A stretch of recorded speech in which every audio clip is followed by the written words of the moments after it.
Jovens, sejam bem-vindos então ao 24º episódio do Café com Retina. E hoje nós vamos falar sobre neurologia e neurocirurgia. E eu vou ter o prazer de trazer aqui o meu amigo, meu xará, Bruno Fernandes, o cara que tem o maior currículo que eu já conheci em toda a minha vida. O cara é simplesmente mestre em tecnologia pela Unifesp, doutor em psiquiatria pela USP, doutor em ciências da saúde pela Universidade Federal de Sergipe, presidente da Sociedade Brasileira de Radiocirurgia e professor adjunto da UFS. Meu amigo, seja bem-vindo, apresente-se. E você, já que se gosta de assuntos de saúde, estilo de vida, esporte, já nos segue aqui no canal, já compartilha e curte. Não esquece de curtir aqui e nos segue para mais sempre. Brunão, apresente-se e seja bem-vindo. Primeiramente, agradecer o convite. Mas basicamente eu sou Bruno Fernandes, né, neurocirurgião, e acabo concentrando minha prática clínica e cirúrgica aqui na cidade de Aracaju. Tenho a satisfação aí de dividir a mesma cidade que você. Beleza, Brunão, seja bem-vindo mesmo. Você é daqui de Sergipe mesmo? Sou de Sergipe, nascido e criado. E fez faculdade aqui na UFS mesmo? Faculdade na UFS também. Formado há quantos anos já, Bruno? Nossa. Com esse currículo, 120 anos. 14 anos. 14 anos. Bom, meu amigo, me fale, a gente vai falar hoje bastante sobre neurologia. Eu acho que vai ser muito interessante, porque a gente vai tocar em alguns assuntos que muita gente não sabe, né? Eu já te acompanho no Instagram, né? Que é também Dr. Bruno Fernandes, né? Lá. Perfeito. E já tive a oportunidade de ver alguns vídeos interessantes seus sobre dispositivos tecnológicos, sobre como ajudar pacientes com tremor, com Parkinson, algumas considerações também sobre epilepsia, convulsões. Vamos falar sobre todos esses assuntos hoje, então fica aqui com a gente até o fim, que vai ser muito bacana.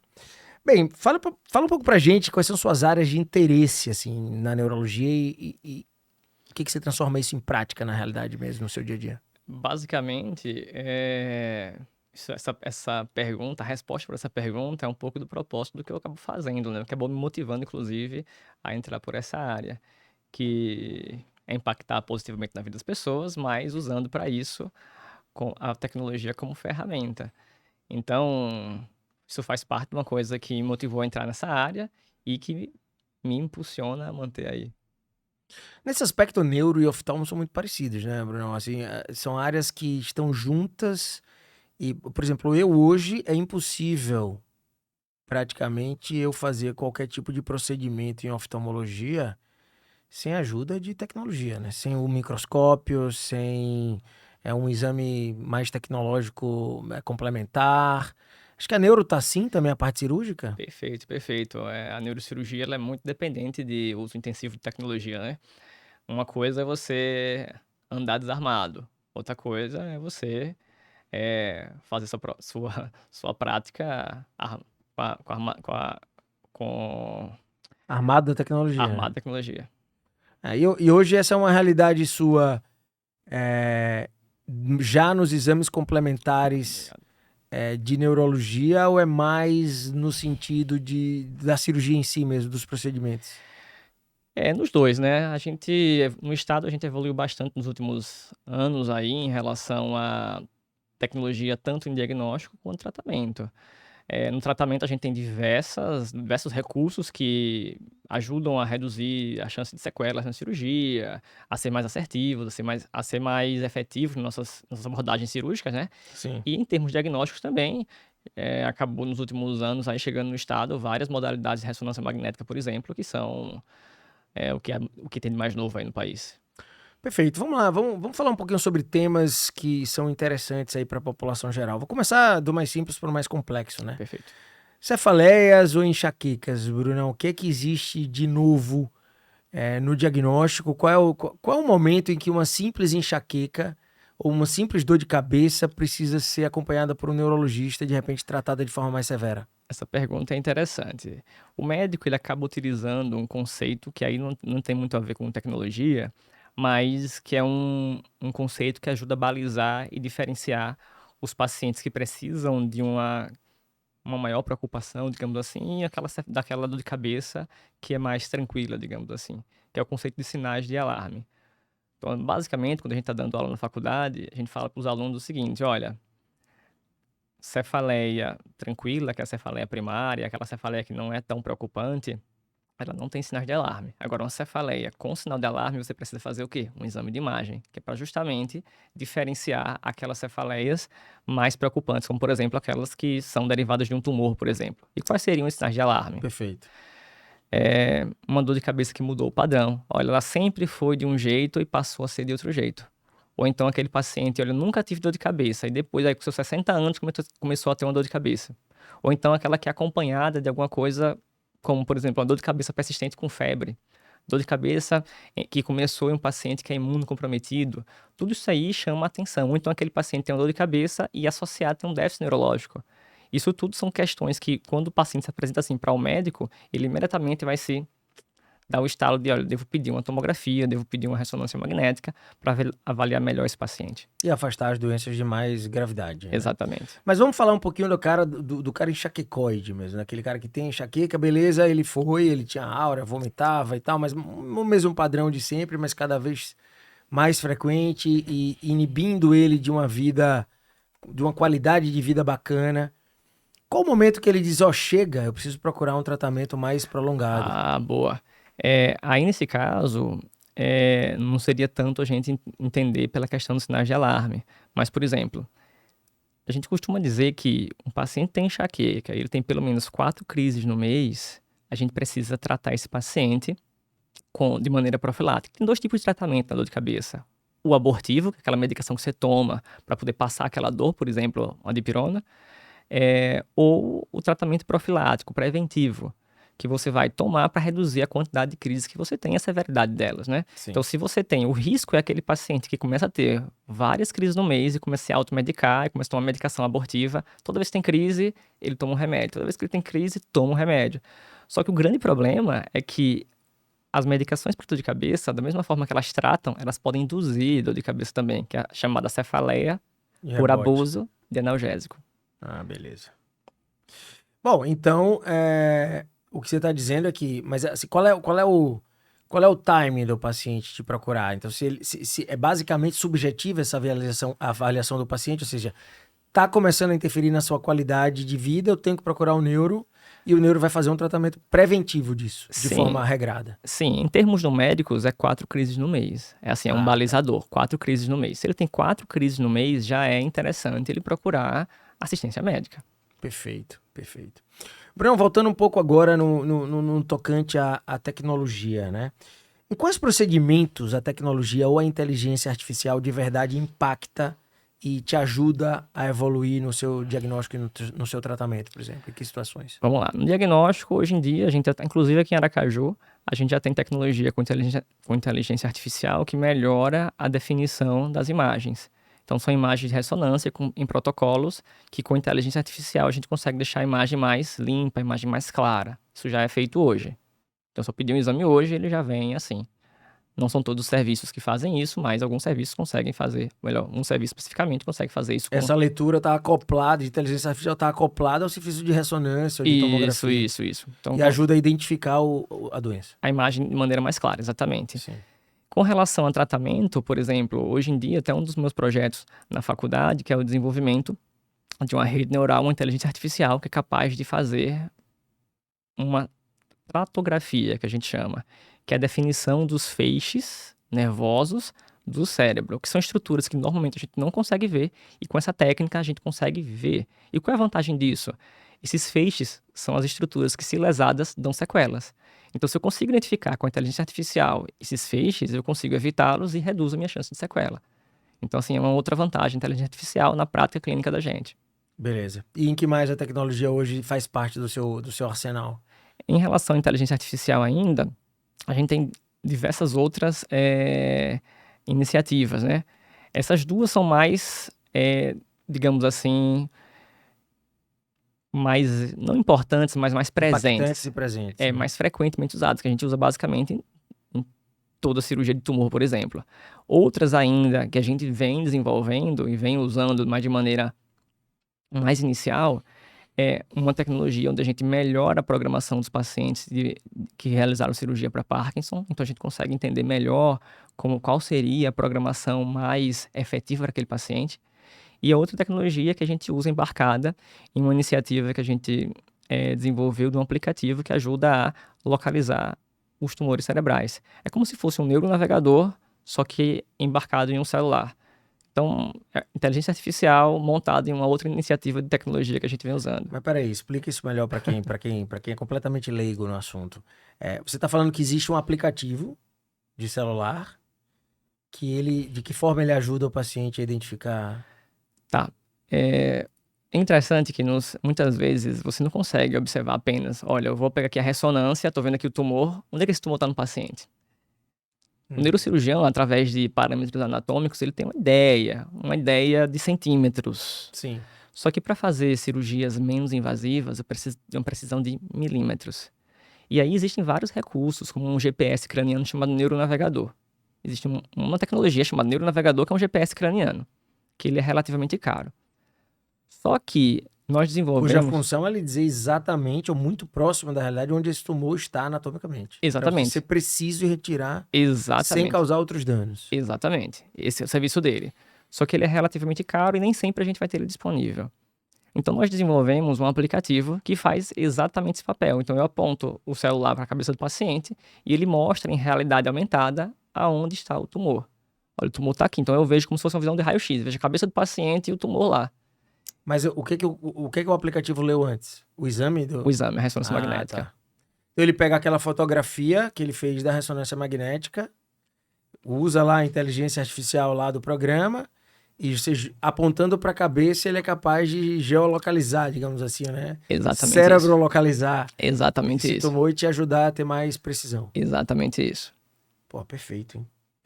Tem terapias que você hoje ainda, no seu dia a dia do consultório, que você já usa e trata com novas tecnologias e que os pacientes ainda nem sabiam que existiam? Ah, tem sim. Uma das principais é o tratamento do tremor essencial e da doença de Parkinson. A doença de Parkinson é uma doença extremamente prevalente. Basta dizer aí que 1 a 2% dos idosos têm doença de Parkinson. É gente pra caramba, né? Caramba, bastante mesmo. 2%. De 1 a 2% da população idosa. Praticamente a mesma estatística do glaucoma, né? Que é hoje a principal causa de cegueira não reversível. Então, E que aumenta a prevalência à medida que você vai ficando mais velho. Não sei Exatamente. se com o Parkinson é assim também. É uma evolução da doença também, né? Sim. Mas assim, então é uma doença extremamente prevalente e que não todos os pacientes serão candidatos à cirurgia. Mas uma boa parcela dos pacientes são candidatos e eles sequer sabem que existe essa opção de tratamento. A cirurgia, tem paciente que fala, cirurgia para Parkinson? Não sabia que existia. Existe. Explica pro público leigo que nos assiste, qual é a diferença do tremor essencial pro Parkinson em si? Tá. É o grau, a gravidade, é conceitual? Não. São doenças distintas. O tremor essencial é a principal causa de tremor na população. É uma outra doença muito frequente, só que o paciente só tem tremor. A única coisa que ele tem é tremor. Geralmente é familiar, ele é algo hereditário, o pai tem, o filho tem, por exemplo. Mas o paciente só tem tremor só.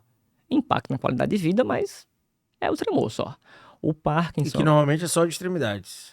É um tremor de ação ou um tremor postural. Eu vou pegar essa xícara aqui e tremo. Tipo isso. Se eu for manter... Exatamente isso. E pode ter cabeça também. A cabeça pode tremer assim. Também. Enfim. Mas o Parkinson é uma doença muito mais complexa e mais completa. Porque ela não tem só tremor. O tremor é só uma dos... A pontinha do iceberg. Exatamente. É só uma partezinha. E o paciente com Parkinson vai ter outras coisas que, inclusive, são mais características, como lentidão dos movimentos, o paciente tem uma rigidez importante, tem uma instabilidade postural.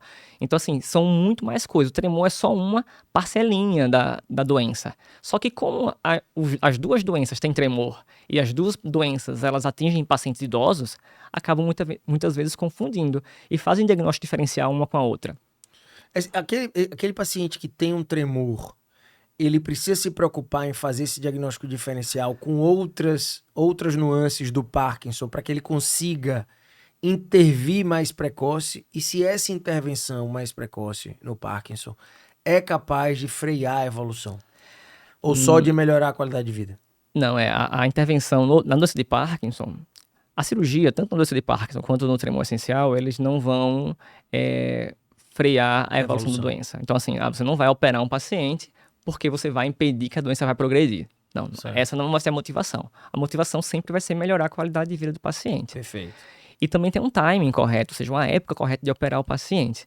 Porque nas fases iniciais não é necessário operar, porque a medicação vai dar resultado. Sim. No tremor essencial, por exemplo, muitas vezes o paciente nunca vai vir precisar de cirurgia, porque sempre a medicação vai dar jeito. Agora, no Parkinson, chega uma fase da vida que a medicação não começa a ter efeito satisfatório. E o paciente não consegue ter uma qualidade de vida adequada. A esse paciente que você oferece a cirurgia para melhorar a qualidade de vida dele. Esse tratamento inicial clínico, tanto do tremor essencial quanto do Parkinson, no seu começo, ele é o mesmo tratamento clínico? Não, são completamente distintos. Por isso que é importante fazer o diagnóstico se é um ou se é outro. Olha, tem que Perfeito. descobrir. Então, o paciente ele tem que ir acompanhar com o seu neuro para fazer o diagnóstico diferencial de uma condição ou outra, né? Porque o tratamento ele é completamente diferente. Não tem nada a ver um tratamento com o outro. Eles são completamente diversos. Certo. As medicações, elas agem também de formas diferentes, Sim. em focos diferentes. Sim. Bom, e aí, na verdade, a mudança, a virada de chave para você sair do tratamento clínico, tanto de um quanto de outro, para o tratamento cirúrgico, é quando o remédio não consegue mais manter aquela qualidade de vida que ele conseguia outrora. É basicamente isso. Se a gente pudesse resumir, seria isso. São os pacientes que não respondem mais tratamento à clínico. medicação, exatamente. Explica pra gente um pouquinho e para os pacientes que estão eventualmente nos assistindo, ou todo mundo tem um familiar que tem algum tremor essencial, porque é muito prevalente, né? Ou até mesmo o Parkinson. Para essas pessoas, explica um pouco o que é o procedimento cirúrgico, quais são os medos envolvidos, quais são os riscos envolvidos e o que é que você faz efetivamente lá.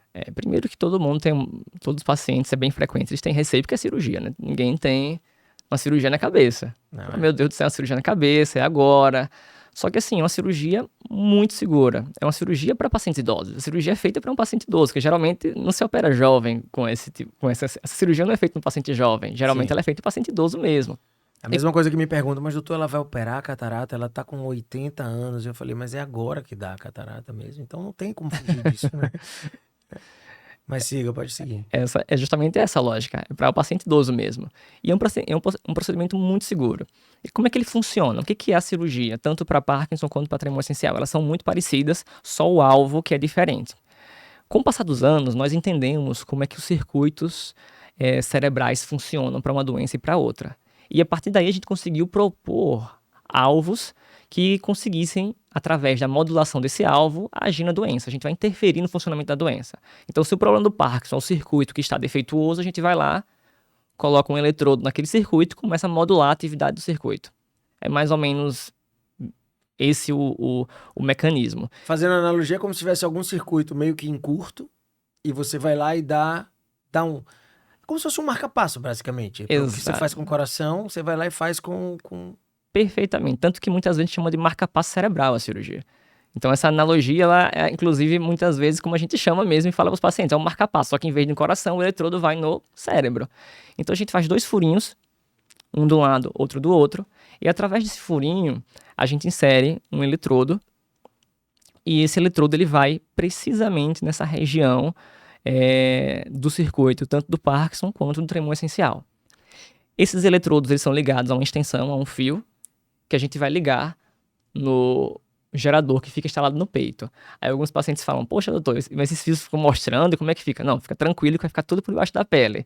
É tudo instalado. Tudo subcutâneo. Tudo subcutâneo, como se fosse, eu falo assim, como se fosse instalação de fio de casa. Você não fica vendo os fios da casa, fica Você tudo não vai virar um Robocop, vai ter um conduíte por dentro levando seus... Exatamente isso, eu falo, eu tenho um conduíte pelo qual a gente passa os fios e ele vai ser instalado no gerador. Esse gerador ele vai começar a emitir pulsos que vão lá na ponta, lá nos eletrodos, modular a atividade do circuito neuronal. Então você passa um tempo testando até achar a modulação ideal. Sim.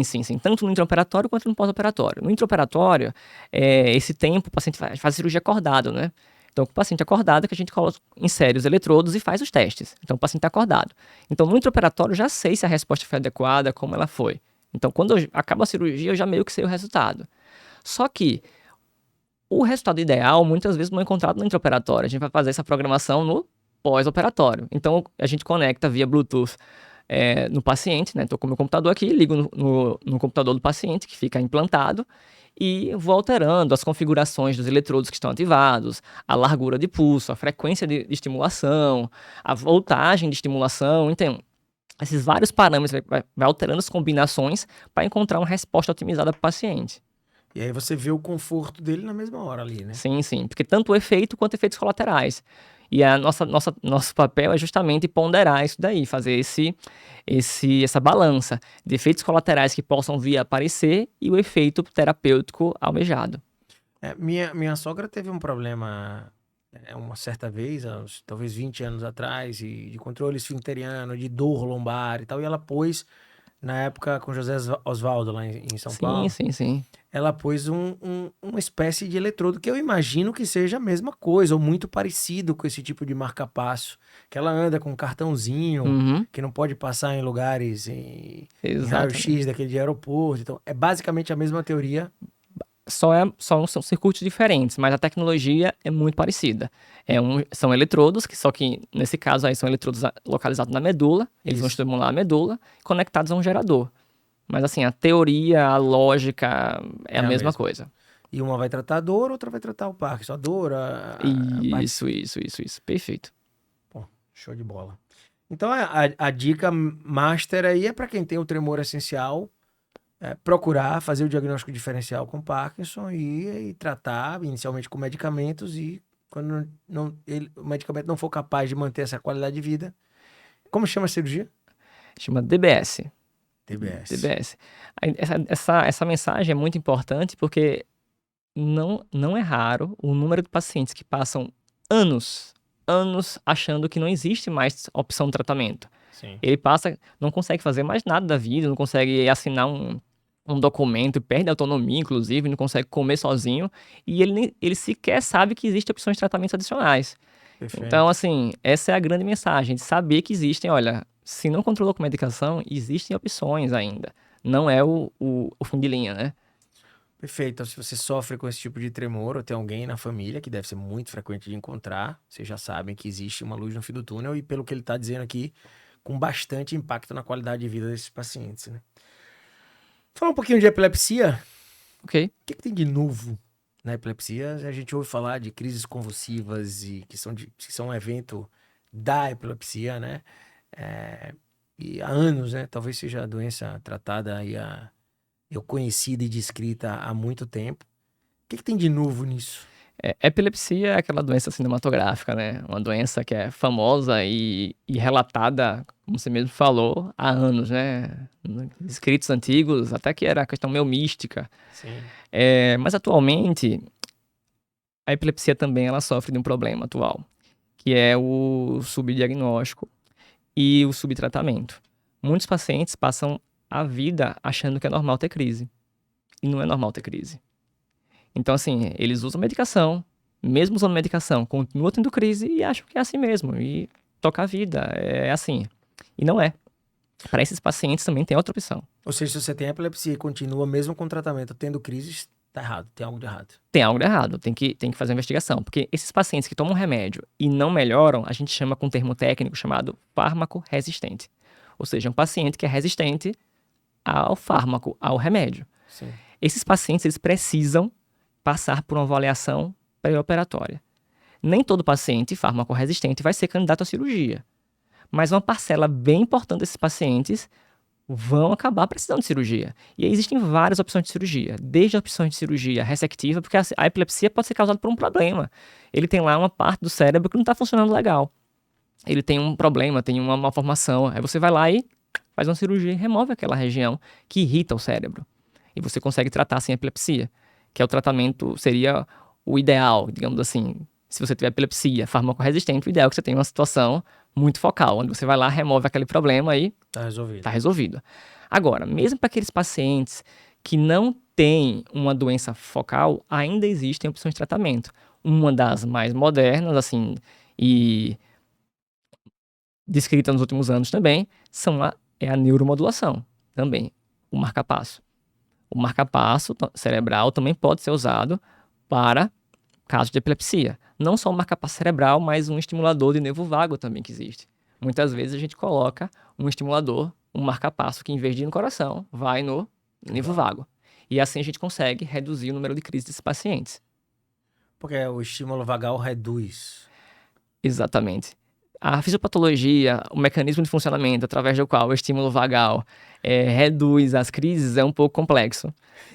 Mas... Eu não vou entrar tanto nessa celeuma, vai ficar complicado, né? Mas é interessante, né? Como essa, vamos chamar de neuromodulação, Isso. ou Esse é o termo. marca-passo neurológico, né? Ele entra como um regulador, na verdade, de todos esses focos de Isso. anomalias, né? Desde o foco da epilepsia, que vai gerar essas crises convulsivas, até o próprio Parkinson e tal. Mas me conta uma coisa, alinha para as pessoas a diferença entre ser um paciente epiléptico e ter crises convulsivas. Explica a diferença. Vamos lá. Eu brinco com os alunos e falo bem assim, olha, todo mundo tem direito a ter 2 crises na vida. 2 crises na vida você tem direito. Convulsivas. Você tem esse direito aí de ter e não ser chamado de epilético, digamos assim. Porque para você ter epilepsia, você tem que ter mais do que 2 crises na vida, certo? Não motivadas por uma coisa, né? Eu tive uma pancada na cabeça, caí, tive uma crise convulsiva, sou epilético? Não. Essa não conta, foi um evento agudo. Esse foi um evento com uma relação causal clara. Bateu a cabeça, teve crise convulsiva, o trauma foi o foco, né? É o que pode acontecer. Agora, aquele paciente tem crises imotivadas, olha, não sei o que foi que teve com ele. Ou seja, a epilepsia são crises recorrentes. Para você ter a doença, a epilepsia, a gente precisa ter recorrência. Essa é a palavra. Perfeito. Um evento ou outro. Agora, um evento específico que pode ser causado por N coisas, a gente dá o nome de crise convulsiva.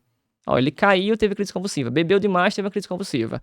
O status emocional é capaz de gerar uma crise convulsiva? Tipo um estresse agudo, uma dor aguda?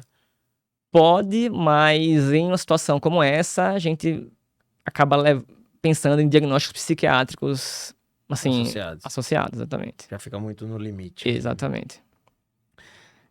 E o que tem de novo hoje para as dores, né? A gente vai falar um pouco agora sobre dores de coluna, por exemplo. Né? Dores lombares, dores cervicais. Em que momento o neurocirurgião age, né? Porque hoje está muito difícil entender essas bordas de qual é o especialista que cuida de... Então eu já vi anestesistas cuidando de dor, eu já vi neurologistas cuidando de dor, eu já vi ortopedistas cuidando de... especialistas em coluna cuidando de dor. Onde é que o neurocirurgião entra nessa história?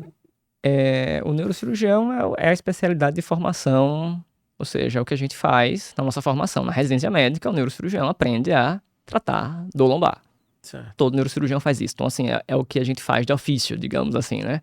Então, outras especialidades acabam atuando nessa área, mas como uma subespecialização, eles se dedicam a fazer aquilo, mas não é a área de vocação, digamos assim, daquela subespecialidade. Certo. O anestesista não tem área como área de vocação tratar dor lombar. A área de vocação dele é anestesiar. É dor. Achou que tinha. Mas o neurocirurgião, a área de vocação dele, uma das áreas de vocação, é justamente tratar dor lombar. E assim, o interessante da dor lombar é que ela é uma queixa muito frequente. Basta falar que é uma das principais queixas, um dos principais motivos de falta ao trabalho, né? E todo mundo, ou praticamente a maioria da população, digamos assim, vai ter um episódio de dor lombar em algum momento da vida. O papel do neurocirurgião é discernir justamente se aquela dor lombar ela é um evento agudo e que vai se autorresolver, ou se tem algum mecanismo por trás causando aquela dor e se aquele mecanismo é passível de abordagem. Porque na maioria das vezes, na enorme maioria das vezes, vai haver resolução espontânea do paciente. Então, assim, é muito comum eu ver no consultório o paciente, olha, eu tô com dor lombar, tô com dor na coluna, fiz uma ressonância aqui e tem uma hérnia. Portanto, tem que operar, por exemplo. O raciocínio mais simples é esse. E eu falo, olha, as hérnias e os abaulamentos, eles fazem parte do processo de envelhecimento normal. A coluna de uma pessoa de 17 anos é diferente daquela de 71 anos. Da mesma forma, se eu mostrar para você o rosto de um idoso de 70 anos e falar que ele pergunta se ele tem 15 anos, você tá maluco? Cheio de ruga, Não. Ou seja, as rugas fazem parte do processo de envelhecimento. A mesma coisa da coluna. Uma coluna no paciente de 70 anos não vai ser uma coluna sem hérnia nenhuma, vai ter algumas hérnias. O nosso desafio é saber se aquela herninha ou aquela alteração degenerativa está causando a dor daquele paciente. É isso que o neurocirurgião vai fazer o processo de discernimento entre uma coisa e outra. Beleza. Então, normalmente, se você tem dor lombar, na sua opinião, é bom que o neurocirurgião avalie para saber qual o comprometimento neural que você tem ali e qual é a conduta a ser tomada, né? Porque é muito tênue essa linha, né? As pessoas têm dúvida, né? Na dor lombar eu vou no ortopedista ou eu vou no neurocirurgião? Às vezes, se o cara tiver uma qualificação, como você disse, adicional e tal, ele vai saber entender daquilo ali, vai saber tomar a conduta correta, mas o neurocirurgião, apenas para dizer que o neurocirurgião não só é uma opção, como é a opção vocacionada para tratar do lombar, né? Exatamente, porque, por exemplo, um ortopedista deve ser um ortopedista com especialidade em coluna. Um neurocirurgião não, o neurocirurgião dele já, de vocação, ele já é, digamos assim, já é habilitado a tratar coluna vertebral. E as opções não cirúrgicas, por exemplo, as opções de analgesia, como é que elas funcionam? Tá. Primeiro que as opções não cirúrgicas são as principais. Mais de 90% dos pacientes vão responder às terapias não cirúrgicas. E aí elas vão englobar desde analgésicos simples. Orais. Exatamente. Até injetáveis, né? Algumas vezes anti-inflamatórios injetáveis. E associados a físio e exercício físico. Reforço muscular. Exercício físico. E por incrível que pareça, o exercício físico, talvez, eu não sei se eu poderia dizer que é a principal medida. É claro que, olha, tô com um episódio do lombar, vai sair daqui pra academia. Não é isso, né? A pessoa não vai conseguir. O tratamento, ele é estagiado. Sim. Você vai fazer aquela analgesia, fisioterapia, tirar o paciente da crise, mas imediatamente após o paciente deve iniciar, se não faz ainda, deve iniciar um exercício físico. Que envolve o quê, Bruno? Core, basicamente? Principalmente. Eu costumo recomendar aos pacientes o exercício físico que traga prazer para ele, porque é importante que seja uma atividade de manutenção, que ele vai conseguir manter. A longo prazo. Exatamente. Só que a gente sabe que as melhores atividades são aquelas que não envolvem impacto. Se é um paciente que já é um paciente com problema de dor de coluna, então, assim, é mais interessante um pilates, por exemplo, que é um tipo de exercício que vai melhorar a musculatura do core sem impacto. Então, assim, é um exercício que seria assim, mais recomendado, mas não é uma exclusividade. A musculação também pode ser. Musculação pode ser também. Abdômen, reforço de lombar também. Sim. Ô, Márcio, e as opções cirúrgicas, quais seriam? Aí vai depender completamente do problema do paciente. Então, assim, eu separaria, assim, pacientes que têm problemas compressivos, ou seja, olha, eu tenho uma hérnia, tenho um problema que está comprimindo o nervo. Essa é uma causa bem comum. A cirurgia é lá e descomprimir aquele nervo. Ou então existem os problemas por instabilidade. O paciente tem uma folga, por exemplo, entre as vértebras. Precisa ser estabilizada aquela vértebra. Ou então, pacientes que têm dor crônica sem uma causa aparente. Olha, não tem nenhuma lesão compressiva, não tem nenhuma estabilidade. Esse paciente mantém esse quadro de dor crônica. Sim. Esses pacientes eles vão precisar de terapias não farmacológicas. E a maioria vai responder às terapias não farmacológicas, mas aqueles que não respondem às terapias, ou melhor, às terapias não cirúrgicas, né, as terapias conservadoras, eles podem precisar de neuromodulação, por exemplo, como a sua sogra. Ah, perfeito. E mesmo para e essas chamadas infiltrações que são feitas, você está chamando isso de não cirúrgico ou de cirúrgico? Isso é cirúrgico. São cirurgias então, minimamente invasivas. Se você não encontrou nenhuma causa anatômica, mecânica importante, é idiopática ou alguma coisa funcional, aí você vai lá e faz uma analgesia que vai ser temporária. A infiltração também ela tem um objetivo, né? É porque assim, olha, eu estou identificando que o problema é a faceta, por exemplo. Ou o problema é A infiltração não é aquela, olha, não encontrei causa nenhuma, então vou fazer a infiltração porque é o jeito. Não é bem assim.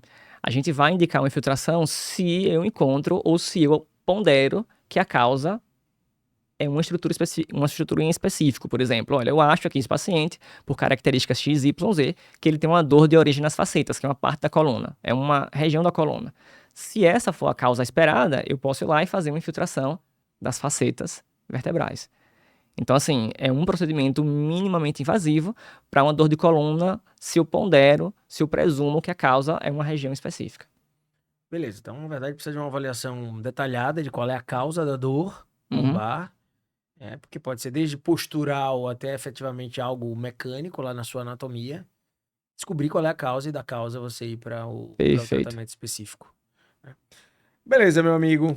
Veja bem, acho que falamos bastante. Eu queria falar com você um pouco mais também sobre Alzheimer. Onde Hum. estamos e para onde vamos? Olha, Alzheimer, que é a principal causa de demência no mundo, né? Demência, essa doença que acaba levando a uma redução da capacidade cognitiva da pessoa ao ponto de prejudicar a qualidade de vida dela, é um grande desafio da medicina atual. Os tratamentos que a gente tem hoje, nenhum deles é aquele tratamento que você fala, nossa, olha, vou fazer porque eu vou curar o Alzheimer. A gente sempre foca o tratamento do Alzheimer nas medidas de prevenção. Quais são elas? Medidas de melhora de qualidade de vida. Quando a gente fala, olha, se alimente bem, se exercite, a gente está falando, além de prevenir doenças cardiovasculares, prevenir Alzheimer também. Não é bravata, gente. Falar em qualidade de vida, qualidade alimentar, bons hábitos, não é bravata. Isso vai ter impacto na neuro, na oftalmo, na cardio. E a velhice é uma construção de antes, né? Botem isso na cabeça de vocês, né? E aí vocês falam, eu sei porque é muito parecido com a gente. Eu trabalho com retina, né? No fundo eu sou um neuro específico. Então, nossas nuances são sempre muito parecidas, né? E onde é que a gente tá nessa prevenção, além dos hábitos de vida? Agora sim, os avanços, eles acabam se concentrando tanto no diagnóstico, porque hoje em dia existem. O diagnóstico assim, do Alzheimer sempre foi, classicamente, foi clínico. Olha, o diagnóstico é clínico, aquele paciente você diagnostica no consultório, em algumas consultas, e você chega à conclusão e dá o diagnóstico de Alzheimer. É uma presunção. O que tem de novo são métodos de você conseguir fazer esse diagnóstico através de exames, onde você consegue ser muito mais, digamos assim, conseguir diagnosticar o Alzheimer em fases mais precoces. Então, Sim. tem aqueles pacientes que você ficava, putz, talvez isso aqui seja Alzheimer, vamos ver a evolução, a depender de como ele vai evoluir, a gente vai conseguir dar o diagnóstico. Com esses novos exames que a gente vai conseguir implementar na prática clínica em alguns anos, a gente vai conseguir falar, olha, em fases muito precoces, esse paciente tem Alzheimer. Inclusive no olho a gente tem estudado bastante camada de células ganglionares, que é uma camada da retina, né? E que também camada de fibras nervosas, que parece estar dando algum tipo de indício precoce do desenvolvimento de certos tipos de demência e que incluem Uhum. aí o Alzheimer. Então, esse desafio no diagnóstico precoce talvez venha aí com novas tecnologias também, né? Sim, sim, sim. E talvez até com inteligência artificial no futuro próximo. Algumas vezes que a inteligência artificial acaba levando abrindo o horizonte, né? Identificação de padrões que o ser humano não consegue identificar. Então ela vai lá e consegue, olha, eu consigo identificar esse padrão aqui no fundo de olho do paciente, consigo identificar esse padrão aqui na retina, que é um marcador de Alzheimer. Isso é uma possibilidade, né? Sempre acaba sendo uma possibilidade. Muita coisa vai vir ainda com isso, Ah, né? com Com essa certeza. capacidade que a Sem dúvida. inteligência artificial vai ter de fazer esse tipo de leitura, né? E no tratamento, o que é que mudou do Alzheimer? Atualmente, teve um trial recente, interessante, trazendo alguns resultados um tanto animadores, mas ainda nada na nossa prática clínica, pelo menos, assim, disponível para tratamento, ainda nada muito, assim, Efetivo, né? efetivo de, olha, de mudar a vida, mudou o jogo. Mudou o jogo. Essa medicação aqui entrou e mudou o jogo. Ainda não. O que a gente consegue é simplesmente frear Retardar a de progressão. uma forma pobre ainda. Retardar a progressão. Só que os resultados são bem animadores. Então, assim, talvez em um futuro não muito distante a gente terá um tratamento. Se não resolver, possivelmente não, mas talvez a gente ter um tipo de tratamento mais efetivo do que as opções atuais. Alguma coisa vinda em terapia gênica? Não, não, mais da parte envolvendo imunologia. Porque a oftalmo a gente tem começado a trabalhar a retinose pigmentar, que na verdade é uma alteração do epitélio pigmentado da retina, né? E que envolve fotorreceptores, envolve uma das camadas da retina, e começando a implantar subretiniana, né? Uhum. terapias gênicas, já ainda, infelizmente com custo elevadíssimo ainda, mas já mostrando um resultado de impacto visual, de melhora de alguma acuidade, melhora de algum campo de visão naquele paciente, aquele campo mais central, Uhum. né, de forma que parece ser bastante produtiva. Então, como a gente caminha muito junto nisso, eu acho que o mais importante talvez seja conseguir, até mesmo através de uma leitura genética ou por exames complementares, descobrir qual é o paciente que vai ter essa doença de forma mais precoce. E aí sim você agir mais rápido e conseguir talvez um resultado aí mais promissor na melhora da qualidade de vida por mais tempo, né? Porque não adianta a gente viver muito, tem que viver bem, né? Perfeito. Bom, Bruno, alguma consideração final que você queira fazer ou alguma mensagem para os seus pacientes sobre as mais diversas patologias neurológicas, alguma consideração que você queira deixar? Assim, acho que a principal mensagem, a mensagem que eu queria deixar é que muitas vezes a educação, né, esse tipo de iniciativa, como a gente está tendo aqui, ela é muito importante para abrir o horizonte, né, abrir a visão das pessoas em relação às diversas opções que existem em tratamento. Porque, como eu já havia dito, muita gente acha que já chegou no fim de linha, que não tem mais para onde ir. E isso, muitas vezes, não é uma verdade. Então, a principal mensagem que eu deixo é que procure se informar, procure se abastecer de informações, de educação, para conseguir entender se realmente aquilo que eh, existe são as únicas opções mesmo. Hoje em dia, com a internet, o conhecimento ele ficou muito democratizado. E isso acaba sendo uma possibilidade, inclusive com iniciativas como essa. E lembrar sempre de procurar as verdades de pessoas que você realmente confia, ou que você sabe que ali estão na internet e que fazem um trabalho sério, porque eu acho que isso aí é fundamental. Antes de encerrar, eu vi uma frase sua muito bacana, que parece contraditória, né? Quando você diz que, na sua perspectiva, você acredita que a inteligência artificial, apesar de parecer o contrário, ela vai humanizar mais a relação médico-paciente. Queria que você falasse um pouquinho sobre isso, que eu achei interessante. Porque é o seguinte, a inteligência artificial ela é muito boa na identificação de padrões. É você ver padrão, fazer coisas que a gente chama de mecânica, serviços mecânicos. E uma coisa que ela não é boa é na interação com as pessoas. Então, assim, aquelas profissões ou aqueles serviços que demandam mais a atenção, a humanidade, são mais difíceis de serem, áreas são áreas mais difíceis de serem, digamos, substituídas pela inteligência artificial. Então, se o médico, ele não precisa fazer coisas mecânicas como anotar o prontuário, como ajustar, enfim, que muito, se a gente parar pra pensar, muito que a gente faz é registrar prontuário, fazer coisas que são mecânicas, coisas que a inteligência artificial poderia fazer. Então, se a gente livra esse tempo, a gente poderia ter mais tempo para poder lidar com o paciente, passar mais tempo a dar Acolher atenção. mais. Exatamente. E por isso que eu falei que Ou seja, se você está preocupado com a inteligência artificial, siga sendo humano, porque esse vai ser sempre o seu diferencial. Procede? perfeitamente, exatamente. E esse foi o 24º episódio do Café com Retina. Espero que vocês tenham gostado, né? Já curte, compartilha, não esquece de deixar like aqui. E, Brunão, muito obrigado pela sua presença. Eu Espero que que você tenha agradeço. ajudado muita gente, que elas procurem o mais rápido possível quando precisarem de um bom neurocirurgião. Valeu, meu Até amigo. mais, meu Muito amigo. obrigado. Tamo junto. Tchau, tchau, gente.